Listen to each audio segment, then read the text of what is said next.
તારામ બધાઈને સાંજના વાગી ગયા છે 6:30 અને હાથમાં લઈ લીધો મોબાઈલ. ગાંધીજીના ચોથા વાંદરા બની ગયા. હાથમાં મોબાઈલ આવે ને એટલે ગાંધીજીનો ચોથો વાંદરો. તમે તમારા કુટુંબની અંદર, સમાજની અંદર, નોકરી કરતા હોય તો સહકર્મચારીઓની અંદર અને દરેક જગ્યાએ વારંવાર તમે ખોટા, ખરાબ અને નિંદા કુથલીને પાત્ર બનતા હોય તો ચોક્કસ સમજી લેવું કે કંઈક તો તમારી અંદર ખૂબી છે જે લોકોથી સહન થતી નથી અને લોકોની ટોળકીઓ જે છે એ તમારી પાછળ પડી છે. એકને નીચું પછાડવા માટે થઈ અને એક પોલિટિક્સ તૈયાર થાય છે, એક રાજનીતિ તૈયાર થાય છે, કમિટીઓ બેસે છે. કયો નિર્ણય? કુટુંબની કમિટી હોય કે સહકર્મચારીઓની કમિટી હોય, સહકર્મચારીઓના ચમચાઓની કમિટી હોય, પછી કુટુંબનામાં એકાદા એક બે આવા હોય જ જે બધે જે છે એ સોશિયલ મીડિયા દ્વારા નિંદા કુથલી કરી કરી કરી અને આપણા એટલા બધા પાપ ધોઈ નાખે.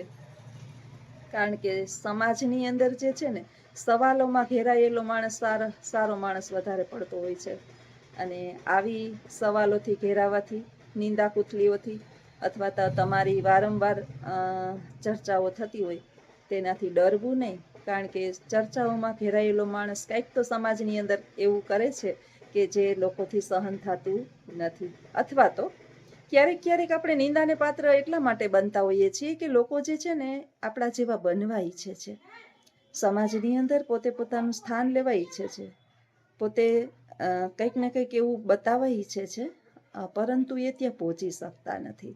જ્યારે જ્યારે માણસ આપણી જગ્યાએ પહોંચી નહીં શકે ને ત્યારે ત્યારે એ સામ, દામ, દંડ અને ભેદ આ ચારનો ઉપયોગ કરશે.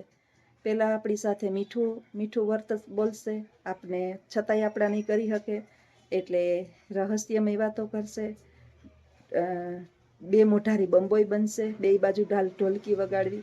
આપણે ઓલરેડી ઓળખતા હોઈએ છીએ કારણ કે પુત્રના પારણામાં અને વહુના બારણામાં પુત્ર જન્મે ત્યાંથી ખબર પડી જાય કે આ કેવો થશે અને વહુ ઘરના બારણામાં આવે ત્યાંથી ખબર પડી જાય કે આપણા ટાલકામાં તેલ નાખશે કે નહીં. એટલે આપણે લગભગ એમાંય પરિપક્વ થઈ ગયા પછી તો સમાજના લગભગ લોકોને આપણી સામે વાત કરે ને ત્યાંથી ઓળખી જતા હોય કે આની વાતની અંદર કંઈક રહસ્ય છે. તો આપણી જગ્યાએ ના પહોંચી શકતા હોય અને આપણું સ્થાન ના લઈ શકતા હોય, આપણા જેવું કંઈ કરી ન શકતા હોય એટલે વારંવાર આપણી નિંદા કુથલી કરે. નિંદા કુથલીથી ધરાય નહીં, એકલાથી પોતે ન પહોંચી વળે એટલે કમિટીઓ રચે. ક્યારે આવી ગયા અમારે રાયડું નાખતા નાખતા જ્યાંથી આવે ને ત્યાંથી ગાયું, કૂતરા, સારું હજી તો કૂતરા પહોંચતા નથી, ભૈયા નહીં તે સારું, મને તમારા વિડિયાની અંદર તક દખલ પડે, ચાનીએ ચાલુ મંદી આ કા હું કરે. આવું હોય તો પાવના જો બતાવું, જ્યાંથી આવા બે પાવના કોથરા, બે ત્રણ કોથરા હાથમાં હોય. પછી ઓલી તમે ચકલા ચણ માટે ઓલા ચોખા મેં કેદીના રાખ્યા હતા એ લઈ ગયા કે હજી નથી લઈ ગયા? હે?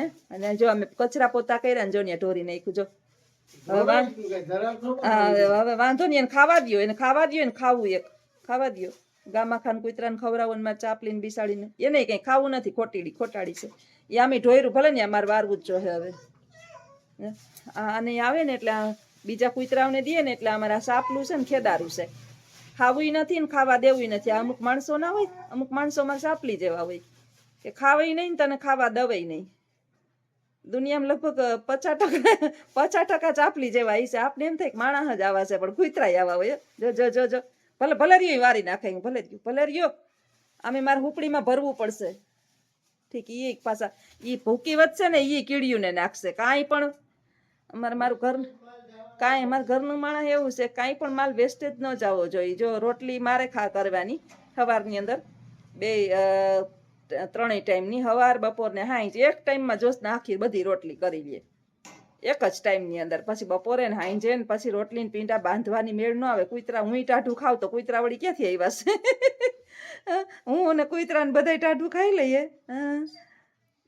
પછી એને પાવને દૂધ નાખવાના, એ દૂધ લઈ આવે એને રાખ્યા વાસણું. તે અમુક કૂતરાઓને દૂધ ને પાઉં ખવડાવે. મારી શેરીના એટલા કૂતરા છે ને એને હું રોટલીને ઘરનું સૂરમું ખવડાવું. ઘીથી ચોપડેલી તો હોય, ઉપરથી ઘી આપણે હજી એવી કંઈ ભગરી ભીહું નવસાંતરિયું દોવા નથી દેતી. એક દિવસે ને સાંભળ્યું, ઓલી કીટું હતું ને, ઘી ગરમ કર્યું તો કીટું હતું ઘીનું ગરમ કર્યું હતું, આટલું બધું કીટું વધ્યું હતું. તો રોટલી ગરમ કરીને ઓલી બિચારી વિયાણીને એને 6-7 રોટલી નાખી હતી મેં, તો ચૂરીને બધુંય ખાઈ ગઈ.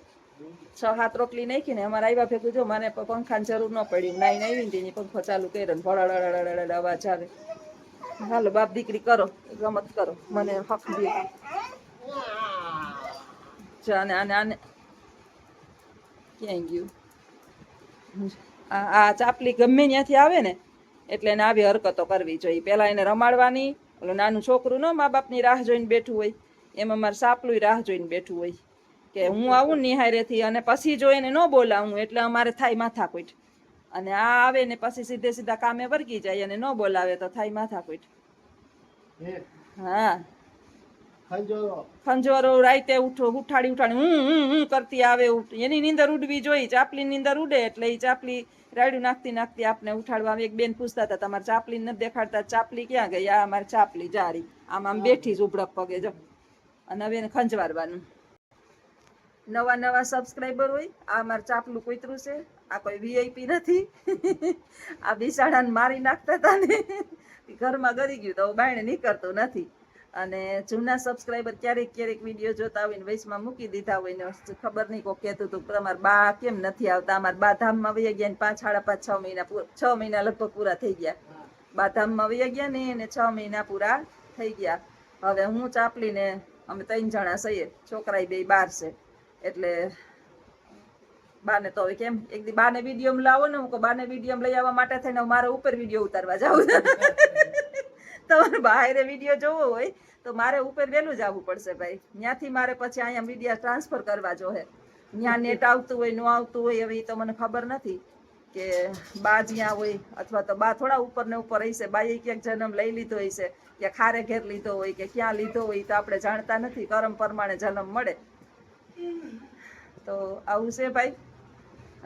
જિંદગી આમનામ બાની પૂરી થઈ ગઈ, અમારા બાપુની એની પહેલા પૂરી થઈ ગઈ, પછી મારા બાપાની પૂરી થઈ ગઈ, પછી બાની પૂરી થઈ ગઈ. ક્રમશઃ છે ને જીવનનું ચક્ર હાલે રાખે. ન મારું હાલે કે ન કોઈનું હાલે. આ પૃથ્વી પર રાજાથી રંગ બધાની એક વખત રિટર્ન ટિકિટ કન્ફર્મ છે. એટલે ટિકિટ ક્યારે આવે ને એનું કઈ નક્કી નથી. આવશે એ પાકું છે. ભેગી લઈને આવ્યા પણ આપણે ભગવાન આપણી પાસે બધા પાસે રિટર્ન ટિકિટ છે, કન્ફર્મ છે. પણ ક્યારે આવશે ને એ કોઈએ જાણી નથી. નકર જો આપને ખબર હોય ને તો તમે કે હું કે આ દુનિયાનું કોઈ માણસ આપને કહી દે કે આ સમયે તમારે આ પૃથ્વી છોડવાની છે, તો આપણે એક કામ કરીએ નહીં, બેઠા રહીએ અને મોત પહેલા મરી જઈએ. મોત પહેલા આપણે મરી જઈએ. એટલે ભગવાને જન્મ મૃત્યુ સસ્પેન્ડ રાખ્યા છે, આમાં કઈ હાલતું નથી. તો આવજો બધાય. સીતારામ. મારી વાતો ખૂટશે નહીં. અને કંઈક રસોઈનું વિચારીએ, ધૂપ દીવાનું વિચારીએ. સંધ્યા સમય થાતી આવે છે. તો આવજો બધાય.